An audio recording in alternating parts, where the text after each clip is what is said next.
bertemu dengan Simon atau Petrus dan Andreas saudaranya dan juga Yohanes. Kenapa saudara? Karena Yesus mau menunjukkan kuasanya.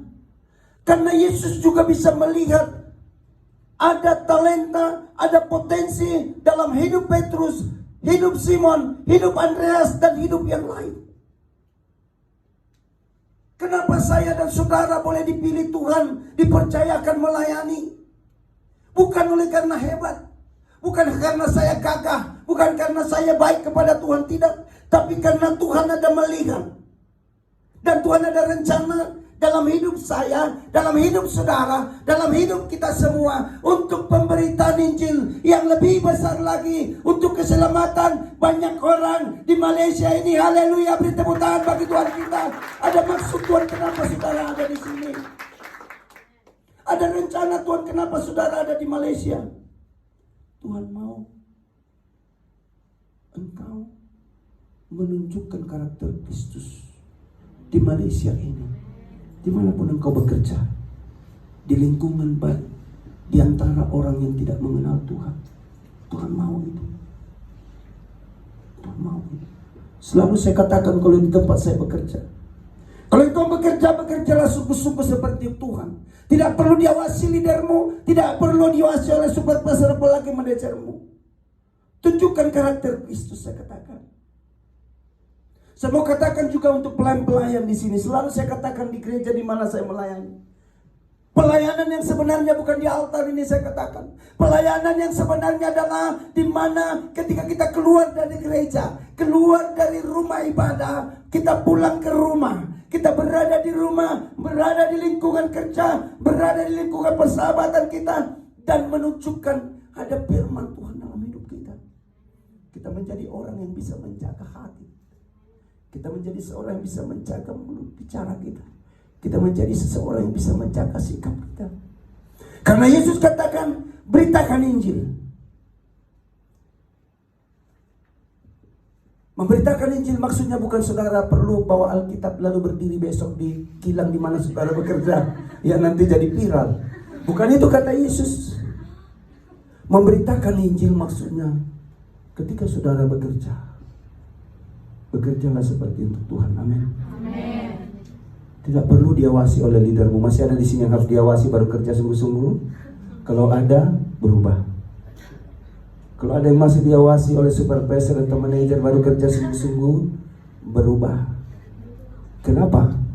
Saya katakan pasti ada maksud Tuhan. Kenapa saudara kerja di Malaysia ini? Kenapa bukan saya gitu?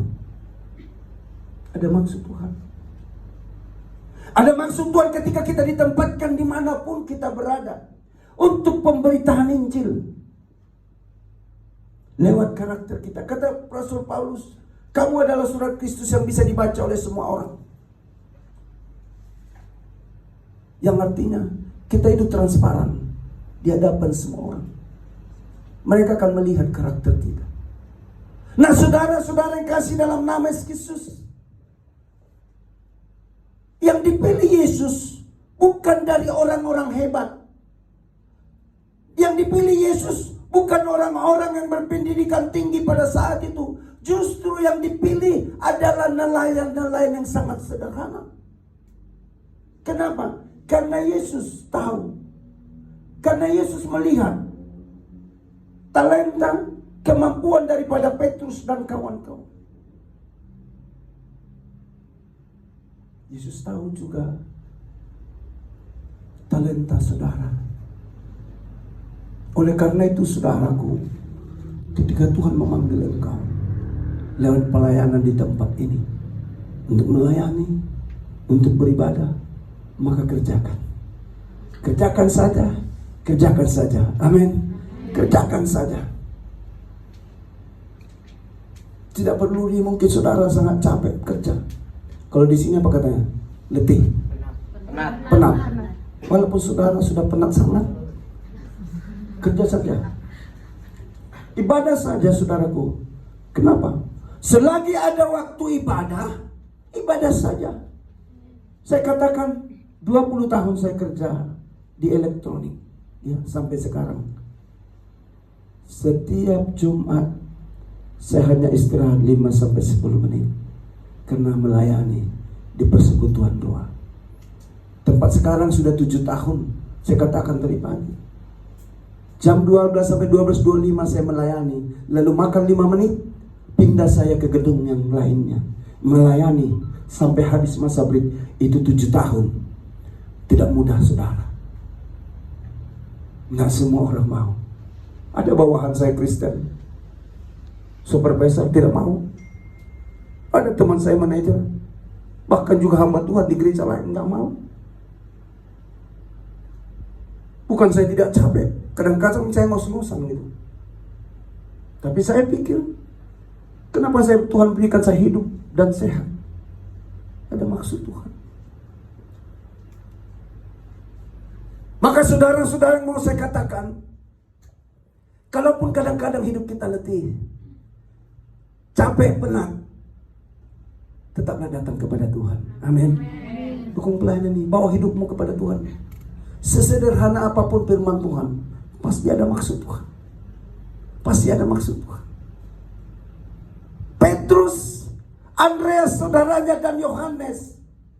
Apa yang terjadi, saudara, ketika Yesus katakan, mari ikutlah aku, kau kan kujadikan penjala manusia. Ini yang hebat, saudaraku. Yang dikerjakan Petrus dan saudaranya apa? Lalu mereka meninggalkan jalannya dan mengikut Yesus. Mereka tidak pamit dulu kepada orang tuanya. Mereka tidak bilang kepada Yesus, tunggu, kami pulang dulu, pamit dulu. Tidak. Artinya, saudaraku, kalau itu untuk Tuhan, engkau tidak perlu pikir-pikir banyak. Itu yang mau saya katakan. Kalau itu untuk melayani Tuhan, engkau jangan bilang begini, tunggu ya, saya pamit dulu sama pacarku. Apakah saya nanti malam bisa ikut ibadah pemuda atau season saya 1-2? Nggak begitu. Kalau engkau mau memberi kepada gereja, jangan pikir-pikir. Saya katakan tadi, saya selalu ajarkan, karena bapak saya juga ajarkan gitu. Kalau engkau memberi persembahan ke kota persembahan, anggap engkau sedang memberi kepada Tuhan. Kenapa? Kalau engkau menganggap engkau sedang memberi kepada pendeta, yang tadinya mau 10 ringgit, kau bisa ganti jadi 1 ringgit. Kalau engkau menjadi murid yang baik kepada Tuhan, engkau melihat temanmu yang susah, engkau bisa tolong dia. Engkau bisa beri makan dia. Engkau bisa beri uang dia. Engkau melihat ada dia belum bekerja, bantu dia kalau bisa bekerja. Dia tidak ada tempat tinggal, engkau bantu dia kalau engkau bisa bantu. Menjadi murid seperti itu, saudaraku. Karena Yesus pernah katakan, ketika aku lapar, kau tak beri aku makan. Ketika aku telanjang, kau tak beri aku pakaian. Ketika aku tidak ada tempat berteduh, kau tidak beri aku tumpangan. Orang-orang berkata, kapan Tuhan lapar, tidak makan, tidak pernah tempat menginap? Yesus katakan, kalau engkau menolong orang-orang miskin yang tertinggal, kau sama dengan sedang memberi kepada aku. Jadi kalau engkau menolong orang lain, saudaraku, engkau memberi kepada orang lain, memberi makan temanmu, anggap engkau sedang memberi makan kepada Tuhan. Amin. Beri tepuk tangan bagi Tuhan kita. Itulah yang menjadi murid-murid, saudaraku. Jadi berhenti menjadi orang yang pelit. Berhenti menjadi orang yang pelit. Kalau engkau menolong orang, tidak usah pilih-pilih. Ya. Jangan pilih-pilih. Kalaupun misalnya siapa namanya? Misna. Walaupun minggu lalu dia ngata-ngatain kau di belakangmu, suatu saat dia butuh bantuan, beri saja. Yesus katakan, kalau musuhmu lapar, beri dia makan. Kau sedang seperti meletakkan bara di kepala. Saudara, kalau saudara menjadi murid yang baik, maka lakukan segala sesuatunya dengan sungguh-sungguh. Kalau engkau baik kepada orang hanya karena dia rajin bilang kau cantik, baik hati, rajin meminjamin uang sama engkau, kau tidak kembalikan, nggak apa-apa. Itu bukan baik yang sesungguhnya. Tapi kalau engkau baik kepada orang meskipun dia cutek, meskipun engkau tahu bulan lalu dia ngomongin engkau di belakangmu, tapi engkau tahu baik sama dia, menolong dia, itu baru namanya kasih yang sungguh-sungguhnya. Haleluya, haleluya. Maka saudara, kalau saudara melakukan kasih itu, Tuhan akan bekerja bagimu. Tuhan akan bekerja bagimu. Alkitab berkata, anak cucumu pun tidak akan meminta-minta. Anak cucumu tidak akan minta-minta, saudara. Lalu, kalau jadi murid bisa gagal nggak? Bisa. Bisa. Petrus pernah gagal. Boleh salah seorang bantu saya dulu bacakan Lukas 5 ayat 4 sampai 6. Boleh berdiri di tempat.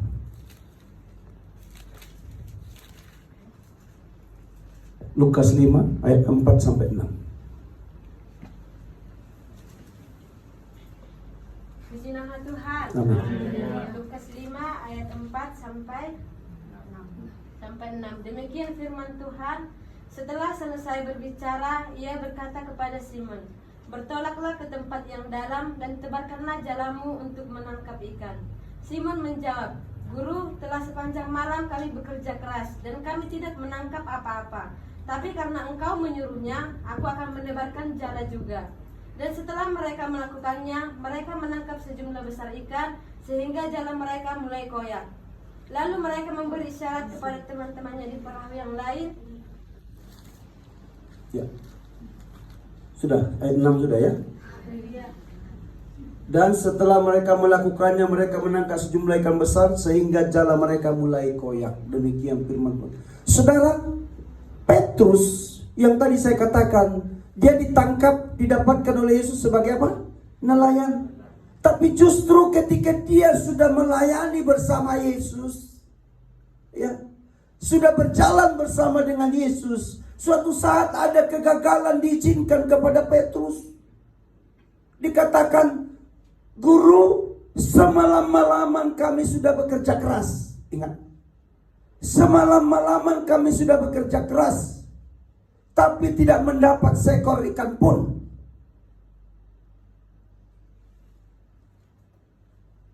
Petrus tidak perlu diajari bagaimana cara menangkap ikan.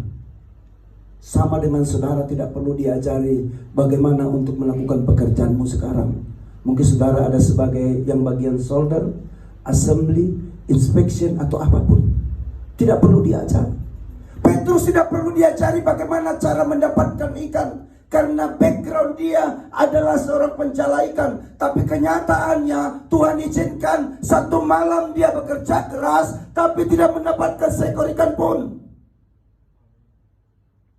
Kadang-kadang saudara, kita sudah bekerja keras, tapi kita tidak mendapatkan apa-apa. Kadang-kadang kita sudah bekerja keras, tapi hasilnya jauh daripada ekspektasi kita. Kadang-kadang kita sudah berdoa begitu lama, tapi kita belum melihat ada jalan Tuhan bagi kita. Kita belum melihat ada pintu yang terbuka bagi kita. Kita belum melihat ada kesembuhan untuk sakit kita, sakit orang tua kita. Kadang-kadang Tuhan izinkan itu. Petrus bukan bengong-bengong satu malaman, main catur, tidak. Dia katakan, semalam-malaman kami sudah bekerja keras, artinya mencari ikan, tapi tidak mendapatkan seekor pun. Ini satu yang aneh. Dia murid Yesus loh. Dia bukan orang Farisi. Dia murid Yesus tapi diizinkan dia gagal. Saudara tahu kenapa? Tuhan mau tunjukkan bahwa orang mengikut dia harus siap menderita, siap gagal. Yesus mau tunjukkan bahwa dialah yang berkuasa. Lalu Yesus katakan, "Simon, bertolaklah ke tempat yang paling dalam. Lemparkan jalamu." Lalu Petrus berkata, "Karena engkau yang berkata seperti itu, maka aku kerjakan juga." Ini yang namanya iman. Ini yang namanya orang yang mendengar Tuhan. Ini yang namanya kerendahan hati. Menjadi murid Tuhan, kau harus belajar mendengar Tuhan, mendengar firman Tuhan, memiliki kerendahan hati, lalu taat. Karena dari ilmu menangkap ikan, saudaraku, ikan tidak ada di tempat yang paling dalam. Tapi karena Yesus yang mengatakan, bertolaklah ke tempat yang paling dalam, Petrus percaya. Karena dia tahu kemanapun, apapun yang Yesus katakan pasti terjadi. Dia lemparkan calanya. Kalau seandainya Petrus tidak dengar suara Tuhan dan berkata, saya ini nelayan loh, nggak ada ikan di tempat dalam. Kalau dia katakan seperti itu, maka tidak ada yang namanya mereka mendapatkan ikan lebih daripada yang mereka rindukan. Saudara-saudara yang kasih dalam nama Yesus Kristus, yang mau saya katakan, ketika engkau dengar firman Tuhan, jangan pakai logikamu. Dengarkan saja, lalu imani. Amin. Lalu imani. Kalau Tuhan katakan, aku mengetahui rancanganku karena engkau itu rancangan damai sejahtera. Memang Tuhan tahu rancangan akan setiap kita. Tidak ada rancangan malapetaka. Tetap menjadi murid yang setia. Sadrak, Mesak, Abednego, mereka adalah murid Tuhan. Mereka orang-orang yang percaya kepada Tuhan. Tapi apa? Mereka diizinkan memasuki ancaman kematian. Mereka diancam, kalau mereka tidak menyembah patung, maka mereka dimasukkan ke liang api yang menyala-nyala, dikatakan 7 kali panasnya dari api yang biasa. Menjadi pengikut Tuhan yang benar, yang percaya kepada Tuhan, mereka tetap berdiri.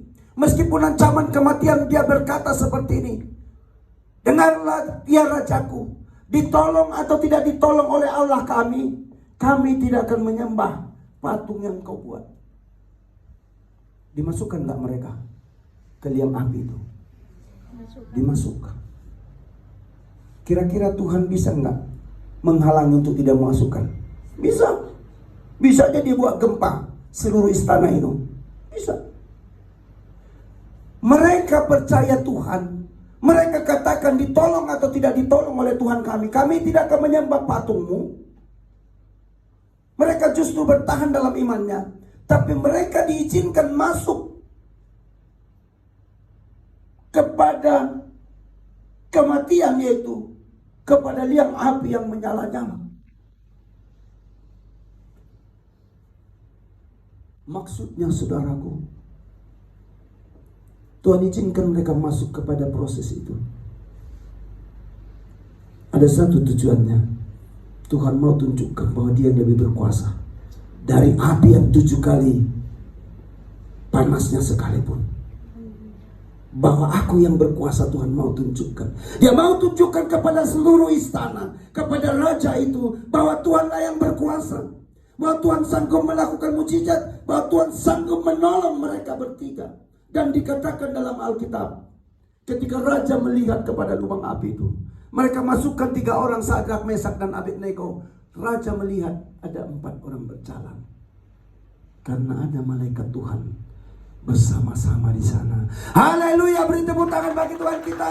Kalau Tuhan sanggup menolong Sadrak dan Mesak, Tuhan sanggup juga menolong saudara.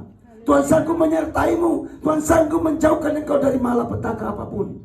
Orang mungkin boleh merencanakan yang jahat bagi engkau. Iblis boleh mengintai engkau. Tapi kalau Tuhan ada bersama dengan engkau, tidak ada sesuatu kekuatan apapun yang sanggup menyentuh engkau. Haleluya, beri tepuk tangan sekali lagi kepada Tuhan. Maka berjalanlah bersama Tuhan. Tetap setia kepada Tuhan. Meskipun engkau harus melewati persoalan. Tuhan buat mereka. Alkitab berkata, jangankan terbakar, bau terbakar pun tidak. Kalau Tuhan ada di pihak saudara, kalau ada Tuhan dalam pihak kita, tidak ada satupun yang bisa terjadi. Bahkan Alkitab berkata, sehelai rambutmu pun tidak akan jatuh tanpa seizin Tuhan. Dan itu benar, saudara. Itu benar. Itu bukan hanya perkataan dalam Alkitab. Kalau saya berkhotbah selalu yang saya khotbahkan adalah apa yang saya sudah alami.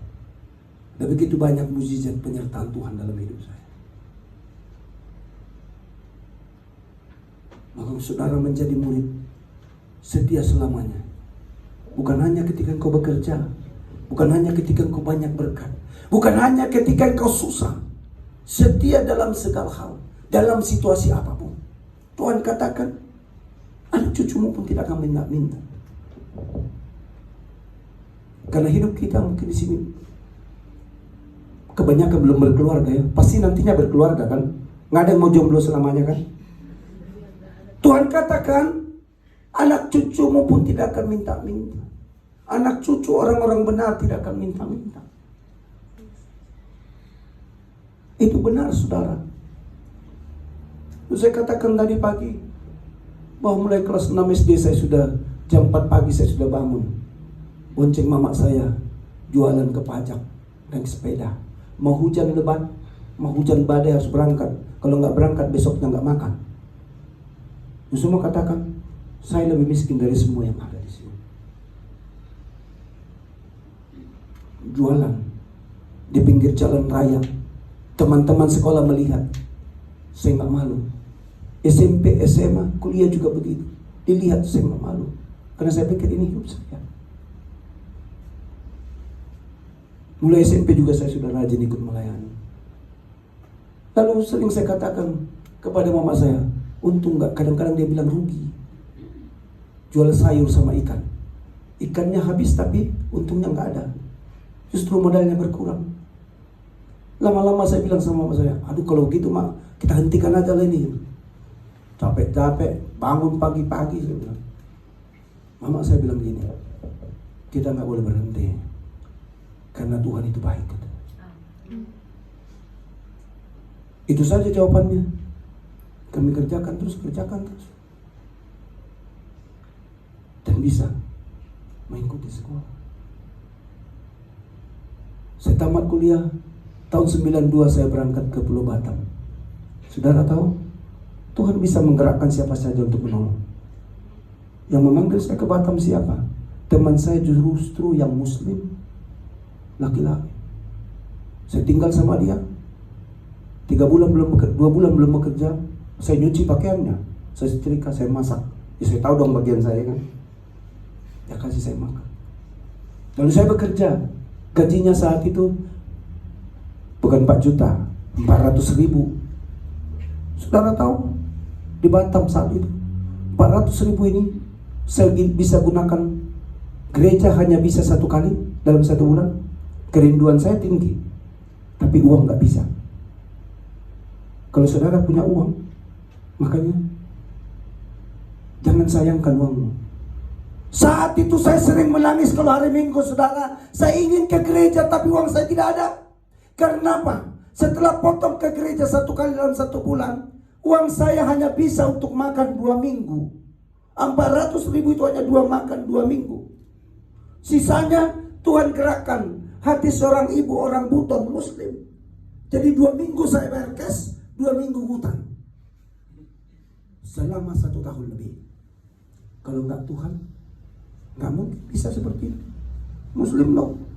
Kalau orang Batam mungkin nggak dikasih. Atau sedih mau bukan? Nari bodoh. Si otot mau pasti belum gitu. Baru tak kau 2 minggu, tarkes mau 2 minggu. Itu kenyataannya saudara. Saya katakan Tuhan bisa menggerakkan siapa saja untuk menolong kita. Amin. Percaya itu. Tidak harus orang Indonesia, bisa juga orang Malaysia. Tidak harus Kristen, bisa juga Muslim. Saya justru lebih sering diperkenalkan, didekatkan dengan orang-orang di luar dari Kristen. Saudara tahu ketika saya belum bekerja, satu markas saya yang sudah bekerja, berkeluarga di Batam, ketika saya tahu gini, langsung pura-pura gak kenal gitu. Ya mungkin tahu lah kan, ada tidak datanglah ke rumahku ini, minta-minta lainnya gitu kali ya. Iya, kan sering gitu. Kalau kita susah nih, yang teman pun jadi gak teman ya kan. Yang satu kampung pun jadi gak satu kampung. Kalau udah senang, semua mau jadi teman, semua jadi follower, ya kan? Dulunya follower kita 3 jadi 200.000. Bisa. Maksud saya begini, kalau saudara merasa hidupmu susah, saya jauh lebih susah dari hidup saudara. Saudara mungkin belum pernah seperti dia. 2 minggu bayar cash, 2 minggu ngutang. Setiap saya mau ke warung deg-degan juga. Ini nanti dikasih utang gak ya? Ngeri nggak? Ngeri nggak benar. Tapi saya nggak pernah lapor ke Medan. Baik-baiknya kau makannya kau makan, gampang itu semua, aman. Kan gitu kalau orang merantau kan, nggak mungkin kita bilang kesusahan kita. Tapi Tuhan pelihara, benar, Tuhan pelihara. Lalu saya pindah kerja, naik terus.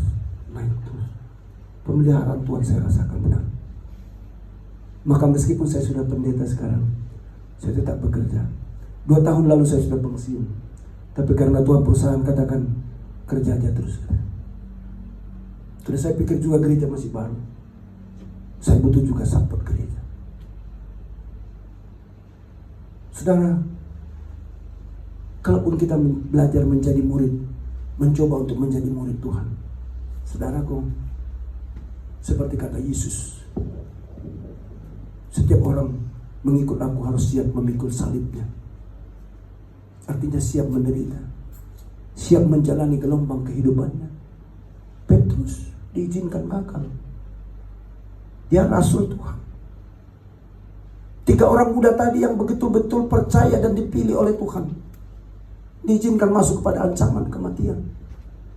Artinya saya mau katakan kepada saudara, kalau mungkin suatu saat Tuhan izinkan engkau mengalami masalah, mengalami persoalan, berdoa, tapi engkau belum lihat tangan Tuhan yang hebat menolong engkau, tetaplah melangkah. Tetap percayakan hidupmu kepada Tuhan. Tepat pada waktunya, Dia akan tolong engkau. Dia akan berkati engkau. Persoalannya kita tidak tahu saja kapan waktunya Tuhan, tapi pasti datang. Pasti datang. Ketika mulai bergereja kita sudah 3 tahun. Mulai pelayanan gereja kita, ada beberapa jemaat yang berkeluarga sudah 5 tahun bergumul, berdoa, belum punya anak. Ada yang 5 tahun, 4 tahun, 3 tahun. Lalu saya katakan, kalau saudara datang berdoa, beribadah gereja ini, saya katakan, percaya sungguh-sungguh, saya bilang, Tuhan pasti berkati. Yang 5 tahun sudah diberi anak, yang 4 tahun sudah diberi anak. Baru kemarin dia ketahuan hamil yang 4 tahun ya. Yang 2 tahun ada 3 keluarga diberi anak. Saudara, kalau Tuhan bisa memberkati saya, memberkati jemaat-jemaat yang tadi, Tuhan yang sama bisa memberkatimu melimpah. Amin. Apapun yang kau gumulkan, apapun yang kau rindukan, apapun yang sedang kau kumpulkan, perjuangkan hari-hari ini, Dia bisa tolong kau. Tapi engkau harus tetap menjadi murid yang setia, berjalan bersama dengan Tuhan. Maka engkau akan melihat bagaimana Tuhan menolong kau. Tapi kalau jadi murid, kau harus memiliki kerendahan hati. Nah, karena ada yang mengikut Yesus melalui hidup kita kalau kita rendah hati. Betul? Capek saudara mengajak orang datang beribadah kalau dia tidak melihat karakter Tuhan dalam hidup kita. Karena itu Yesus berkata seperti ini, apabila biji gandum tidak jatuh ke tanah dan mati, maka dia akan tetap satu saja, sebiji saja. Maka kita harus siap mematikan segala egois kita, segala kesombongan kita. Ketika itu kita kerjakan, akan banyak jiwa-jiwa datang memuliakan nama Tuhan. Tempat ini tidak akan penuh, tidak akan kosong. Mungkin sekarang 3 sesi, mungkin harus 5 atau 7 sesi. Atau Tuhan akan berikan tempat yang lebih luas. Amin. Percaya janji Tuhan. Selalu saya katakan, yang saya khotbahkan, yang saya alami. Ibadah kami pertama itu, 1 tahun pertama, jemaat kami hanya 15 kakak dan 15 muda-mudi. 3 tahun sekarang sudah 40. Muda-mudinya saya tidak bisa hitung. Kalau ibadah sudah 200 sampai 300 jiwa. Bukan karena saya hebat, tapi karena ada Tuhan yang hebat. Haleluya. Tapi selalu saya katakan kepada jemaat Tuhan, engkau melayani bukan di sini, saya bilang, tapi di luar. Saya bangga kalau orang lain berkata jemaat GPI Pambil orang-orang yang hebat, orang-orang rendah hati, orang-orang yang baik. Jadi kalau di sana saudaraku, saya melihat bagaimana pekerjaan Tuhan. Kita yang baru ya, tiba-tiba saja ada pemuda, kita sudah punya alat musik lengkap, tiba-tiba dia beli yang lebih bagus lagi, dia beli gitar bass. Tapi saya nggak tahu loh, ada satu lagi dia beli gitar klasik begini, dan ada satu lagi pemain drum, karena dulu drum dari rumah dibawa. Dia bilang, Pak, nanti saya dapat THR, kita ganti aja drum, dari saya 3 juta. Ah ya udah, saya tergerakkan, ya udah sisanya dari saya bilang gitu. Saya nggak minta ke mereka, tapi mereka terbebani untuk itu. Selalu saya katakan, kadang-kadang kita hanya perlu berdoa. Dia menantikan tangan Tuhan bekerja, dan tangan Tuhan bekerja tepat pada waktunya. Maka saudara, saya kena percaya di tempat ini mujizat Allah ada bekerja. Ketika saya mulai ibadah tadi pagi, saya katakan, saya merasakan ada mujizat Allah terjadi. Ada kuasa Allah mengalir di sini. Maka tetaplah melayani sungguh-sungguh. Kau melayani bukan untuk pendeta sinaga, kau melayani untuk Tuhan. Maka Tuhan akan catat tuh. Kalau engkau beribadah di sini, menjadi jemaat sini, kau sedang beribadah bukan untuk pendeta, bukan untuk pelayan-pelayan, tapi engkau sedang beribadah. Kau sedang datang kepada Tuhan dengan rasa syukurmu. Karena apa? Engkau diberi hidup, engkau diberi kesehatan. Ada banyak orang memiliki harta melimpah, 7 keturunan tidak habis, tapi saudaraku, dihabiskan sisa hidupnya di tempat tidur, dihabiskan sisa hidupnya di rumah sakit oleh karena sakitnya tidak sembuh-sembuh. Tapi saya dan saudara masih memiliki banyak kekurangan, banyak keterbatasan, tapi kita diberi kesehatan, diberi kemampuan, diberi waktu, diberi napas hidup untuk datang memuliakan nama Tuhan. Oleh karena itu saudaraku, tetaplah menjadi murid Tuhan yang baik. Lakukan firman Tuhan meskipun itu sulit. Lakukan saja. Selalu seperti yang saya katakan tadi, kalau engkau menolong orang hanya karena dia baik pada engkau, itu bukan kasih yang sesungguhnya. Tapi kalau engkau menolong orang bukan karena satu margamu, bukan karena satu kampungmu, bukan karena baik sama engkau, itu baru kasih yang sesungguhnya. Tolong setiap orang, mau apapun agamanya, apapun asal daerahnya, kalau dia memang butuh pertolongan, tolong dia. Anggap engkau sedang memberi kepada Tuhan, maka engkau akan diberkati. Tepat pada waktunya Tuhan, kau akan merasakan bagaimana dia bertindak. Hari ini, saudara, saya tidak tahu apa persoalanmu, tapi saya percaya ketika kita berdoa, ada kuasa Allah mengalir bagi setiap kehidupan kita. Kita bisa merasakan kuasanya mengalir di tempat ini. Karena itu, mari kita bangkit berdiri.